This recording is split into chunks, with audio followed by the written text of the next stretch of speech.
मैं B.Ed second semester के सभी बच्चों का स्वागत करता हूं।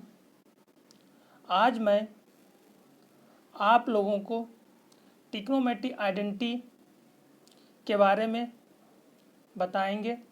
इसके पहले लेक्चर में मैंने आप लोगों को ट्रिग्नोमेट्रिक रेशियोज़ के बारे में बताया कि किसी ट्रायंगल राइट एंड ट्रायंगल मतलब एक एंगल राइट 90 डिग्री हो, राइट हो मतलब 90 हो, उस ट्रायंगल में ट्रिग्नोमेट्रिक रेशियोज़ का यूज होगा। ट्रिग्नोमेट्रिक रेशियोज़ इसलिए कहते हैं क्योंकि वो जो एंगल और साइड का जो रेशियो होता है वो उसके बीच में दो साइडों का रिलेशन निकाला जाता है, इसीलिए उस रेशियो को ही हम ट्रिग्नोमेट्रिक रेशियोज़ कहते हैं। क्योंकि ट्रिग्नो मतलब त्रिकोणमिति में ट्रायंगल की और साइड का रिलेशन। इसी के अंतर्गत आज मैं आप लोगों को ट्रिग्नोमेट्रिक आइडेंटिटीज़ के बारे में बताएंगे। देखिए ट्रिग्नोमेट्रिक आइडेंटिटीज़ क्या होती हैं। पहले मैं आप लोगों को बता देता हूँ आइडेंटिटीज़ क्या होती हैं। देखिए आइडेंटिटीज़ वो क्वांटिटीज़ होती है, वो इक्वेशन होती है जिसमें कोई भी वैल्यू रखें, मतलब जो भी उसमें वेरिएबल होगा इक्वेशन में, उसमें कोई वैल्यू रखें, ऑल कंडीशन पे सेटिस्फाई करे। Left hand side, right hand side, all condition में कोई ही वैल्यू रख दें, एनी वैल्यू रख दें तो वो सेटिस्फाई करता है, तो उसी इक्वेशन को हम आइडेंटिटीज कहते हैं। अदरवाइज एक भी वैल्यू पे सेटिस्फाई नहीं करता है तो वो मेरी इक्वेशन आइडेंटिटीज नहीं होगा। इसी के अंतर्गत मैं आप लोगों को बताता हूँ ट्रिग्नोमेट्रिक आइडेंटिटीज क्या होता है। Trigonometric identities are useful whenever trigonometric functions are the involving in a expression or a equation। मतलब कि ट्रिग्नोमेट्रिक फंक्शन होगा उसमें एक्सप्रेशन एंड इक्वेशन, कोई एक्सप्रेशन हो सकती है और इक्वेशन हो सकती है। हो सकता है एक्सप्रेशन किसी हिसाब की एक्सप्रेशन लिखी हो या इक्वेशन हो। The identities equalities which are true for every value are corresponding on the both sides of equation. जो इक्वेशन की लेफ्ट हैंड साइड होगी और राइट हैंड साइड होगी, दोनों आपस में क्या होनी चाहिए, इक्वल होंगी। जब लेफ्ट हैंड साइड और राइट हैंड साइड इक्वल होगी तभी ट्रिग्नोमेट्रिक आइडेंटिटीज सेटिस्फाई करेगा, अदरवाइज ट्रिग्नोमेट्रिक आइडेंटिटीज नहीं सेटिस्फाई करेगा, वो आइडेंटिटीज नहीं होगी। ऑल वैल्यू के लिए सेटिस्फाई होनी चाहिए left hand side equal to right hand side. Reciprocal of identities trigonometric, मैंने इससे पहले लेक्चर में रेशियो में भी बताया था रेसिप्रोकल क्या होते हैं। देखिए साइन थीटा का रेसिप्रोकल कॉसेक थीटा होता है। यहाँ पे कॉस लिखा है, यहाँ पे कॉसेक होगा, ठीक है। और कॉसेक थीटा का साइन थीटा का रेसिप्रोकल 1/कॉसेक थीटा होता है, ठीक है। यहाँ पे कॉस लिखा है, गलत लिखा है, कॉसेक है, ठीक है। कॉसेक थीटा और कॉसेक का 1/साइन थीटा होगा। इसी प्रकार कॉस थीटा का 1/सेक थीटा होता है और सेक थीटा का 1/कॉस थीटा होता है। इसी प्रकार टेन थीटा का 1/कॉट थीटा होता है, कॉट थीटा का 1/टेन थीटा होता है। इसीलिए कॉमन ट्रिग्नोमेट्रिक रेशियो ओनली 3 होते हैं, वैसे ट्रिग्नोमेट्रिक रेशियो 6 पढ़े जाते हैं, ठीक है। इसी के अंतर्गत complement angle of identities, complement angle of identities क्या होगा कि साइन 90 माइनस थीटा है तो कॉस थीटा होगा, कॉस 90 माइनस थीटा है तो साइन थीटा होगा, टेन 90 माइनस थीटा है तो कॉट थीटा होगा, कॉट माइनस 90 माइनस थीटा है तो टेन थीटा होगा, सेक 90 माइनस थीटा है तो कॉसेक थीटा होगा और कॉसेक थीटा 90 माइनस थीटा है तो सेक थीटा होगा, ठीक है। इसी के अंतर्गत ये 90 के बीच में रिलेशन होता है, इसी प्रकार 180 के बीच में रिलेशन है, 360 के बीच में रिलेशन है, सबके बीच में रिलेशन होता है। कब कॉस पॉजिटिव होगा, कब निगेटिव होगा, कि कॉस होगा कि साइन होगा कि क्या होगा, उसके बीच में भी रिलेशन है। इसी प्रकार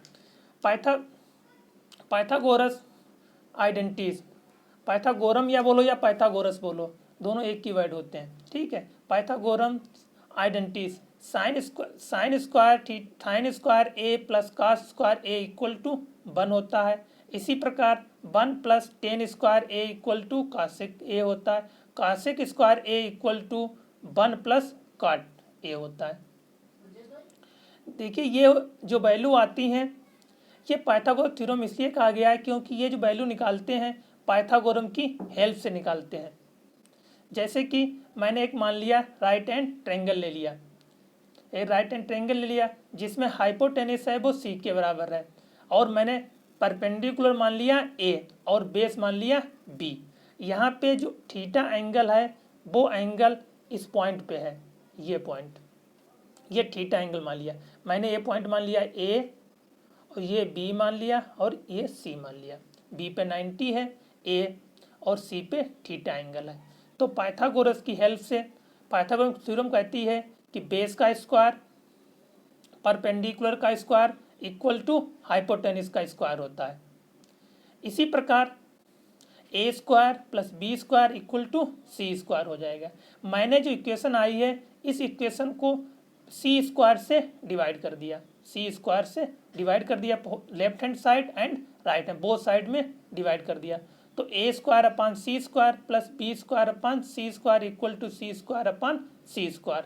इसको सिंप्लीफाई किया तो A upon C equal to 0, B upon C equal to A upon C की power 2 plus B upon C की पावर 2 इक्वल टू 1 आ गया। ठीक, अब देखो ए अपान सी परपेंडिकुलर अपान हाइपोटेनस, तो परपेंडिकुलर हाइपोटेनस क्या होता है, साइन थीटा होता है। इसी प्रकार बी अपान सी मतलब बेस अपान हाइपोटेनस तो कॉस थीटा होता है।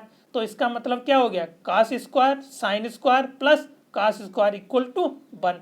इससे पहली आइडेंटिटी जो होती है जो कि बहुत इंपॉर्टेंट है, सबसे पहली आइडेंटिटी, इसी की आइडेंटिटी की हेल्प से सभी ट्रिग्नोमेट्रीज आइडेंटिटीज या फार्मूले आप बोलिए उनको निकाला जाता है इसी की हेल्प से। तो sine square theta plus cos square theta equal to 1 होता है। इसी प्रकार इसके कम इधर उधर आपस में एक्सचेंजिंग करके सम फार्मूले बनाए जाते हैं। जैसे sine square theta equal to 1 minus cos square theta, cos square theta equal to 1 minus sine square theta, tan square theta plus 1 equal to cosec square theta. देखिए जो इक्वेशन मेरी जो मैंने पहली इक्वेशन बताई इसमें कॉस से डिवाइड कर दो तो साइन अपान कॉस तो 10 हो जाएगा, कॉस अपान कॉस 0 हो जाएगा, और 1 अपान कॉस किसका उल्टा होता है, सेक का उल्टा होता है। तो 10 square plus 1 equal to cosec square. इसी प्रकार काट का है उसमें क्या करना है, साइन से डिवाइड कर देना है तो वो कॉसेक का आ जाएगा। इसी प्रकार सभी रिलेशन आपस में निकल आएंगे। इसी के अंतर्गत angle sum and difference identities, एंगलों का सम एंगलों का डिफरेंस, इसके बीच में रिलेशन या आइडेंटिटीज क्या होती हैं। देखिए the notice that plus minus means the plus and और माइनस। देखिए प्लस और नीचे माइनस लिखा है, इसका मतलब है कि प्लस है या माइनस, ऊपर साइन लगा प्लस का नीचे माइनस है, दो में से एक सिंबल होगा। एंड इसी के अंतर्गत मैं माइनस प्लस लिखता हूं तो इसका मतलब अपोजिट हो गया, पहले माइनस और प्लस। ठीक है, पहला लिखा है sine A plus minus B equal to sine A cos B plus minus cos A और कॉस बी। इसी को आप लोग प्लस माइनस में समझ में ना आ रहा हो तो sine A plus B equal to होता है sine A cos B plus cos A sine B. इसी प्रकार cos sine A minus B equal to sine A cos B minus cos A sine B. इसी प्रकार ये sign का relation हो गया, कॉस का रिलेशन क्या होता है, cos A plus minus B equal to cos A cos B minus plus sine A sine B. देखिए यहाँ पे जो साइन का रिलेशन होता है वो पॉजिटिव होगा, ए प्लस बी होगा तो यहाँ पे नेगेटिव आ जाता है, निगेटिव है तो पॉजिटिव हो जाता है, आपस में एक्सचेंजिंग साइन हो जाता है। इसी प्रकार 10 का जो रिलेशन है 10a plus minus B equal to 10a plus minus 10b upon minus plus 10a tan B. इसी प्रकार जब पॉजिटिव होगा तो नीचे निगेटिव हो जाएगा, जब निगेटिव होगा तो पॉजिटिव हो जाएगा। जैसे tan A plus B equal to tan A plus tan B, one minus tan A tan B. इसी प्रकार काट का देखें तो आपस में एक्सचेंज हो जाता है, ऊपर नीचे का ऊपर पहुंच जाता है, ऊपर का नीचे हो जाता है, क्योंकि अभी मैंने आप लोगों को बताया है काट है वो टेन का इन्वर्स है। इसी प्रकार डबल एंगल के फार्मूले, जैसे sine two theta equal to two sine theta और कॉस थीटा होता है। देखिए साइन टू ए, अब देखिए टू ए मतलब साइन ए प्लस, मैं लिख लूंगा साइन थीटा प्लस थीटा, तो इक्वल टू थीटा हो जाएगा। अब sign theta plus sign theta cos theta plus sign theta cos theta, दोनों आपस में टू टाइम हो जाएगा। ठीक, तो इसका फॉर्मूला आ जाएगा two sine theta cos theta. इसी को हम two tan theta upon one plus tan square theta लिखते हैं। देखिए sine square two sine theta plus cos theta